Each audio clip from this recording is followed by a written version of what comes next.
This is the RMA 448 VC lawnmower from STIHL. So this is an updated version of the 448. Battery powered, which your batteries just slot within here. An excellent 46 centimetre cut width with a 55 litre grass collection box here. So this lawnmower is easy to use the height adjustment. It just moves from a lever which is underneath here. Grass box indicator that tells you when the grass box is full. The handle easily folds down for easy storage. This machine here has self-propelled, and also this is the new feature on this mower. It has variable speed, so you can speed it up, you can slow it down when it's in its drive mode.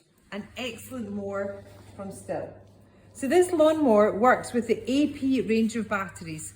When you press the button, this battery is fully charged as all 4 green lights are on. So the RMA 448 VC works with the AP range of batteries and with the AL 300 and AL 500 chargers. So all you do is you get the battery, just slip it in the space and it just gets clicked in. This area here is just for storage. This one here, you just click it back out and click it in. As easy to use as that. So this STIHL lawnmower, to make it start, you press the orange button here and the handle at the same time.